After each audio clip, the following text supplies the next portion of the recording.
Today, we've got a really fascinating comparison for you. We're going to look at one of the greatest physical achievements of our time and pit it against one of the greatest digital ones. It's a story about two modern marvels that, believe it or not, have more in common than you'd think. Let's get into it. Okay, right off the bat, here are the numbers that just make you stop and stare. On the left, you have the Burj Khalifa, the world's tallest skyscraper, a true feat of engineering.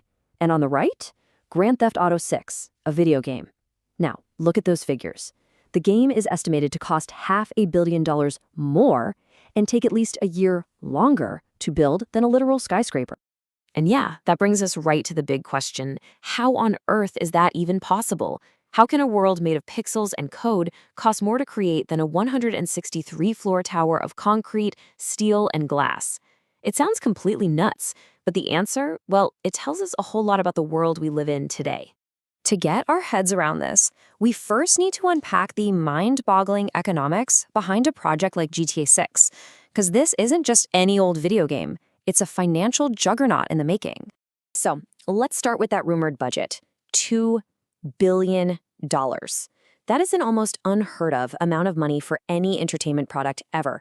We're not talking about a game anymore. This is a digital mega project on the scale of an entire Hollywood blockbuster franchise, all rolled into one. So why would anyone spend $2 billion? Well, because the potential payoff is absolutely staggering. Analysts are predicting that GTA 6 could rake in over $7 billion in revenue, and that's just within the first 60 days of its release. You know, from a business perspective, that kind of return makes a $2 billion investment a complete no-brainer. And how do they get to that massive number? Well, at a rumored price of about $80 a pop, you just have to do the math. Multiply that by the millions and millions of players who are going to buy this thing on day one, and that's not even counting the years of online updates and extras that will keep the money flowing in. And this huge investment isn't just about money. It's also about time. The road to GTA 6 has been incredibly long. I mean, some preliminary work started way back in 2014, with the full team jumping on board in 2018. That puts the total time to make this game well past the 6 years it took to put up the Burj Khalifa. But you know, this raises a really good point. Is this even a fair comparison? Are we really comparing apples to apples here? A physical building versus a digital world? Let's dig into what makes them so fundamentally different. The Burj Khalifa is something you can literally reach out and touch. As one journalist put it, it's made of tangible, solid substances. It's proof of our mastery over the physical world, using materials we pull right out of the ground. GTA 6, on the other hand, couldn't be more different. It's a world built not from iron and glass, but from code, AI, and bandwidth. It exists purely in the digital realm, a massive achievement of information and pure human creativity. And hey, let's be real about the numbers for a second. That $2 billion figure is still an unverified estimate, and it apparently includes a whole decade of future online content.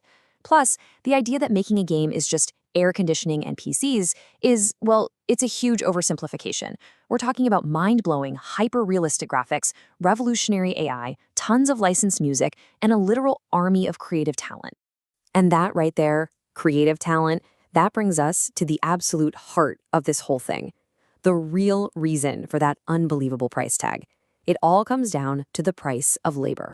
The difference here is just stark.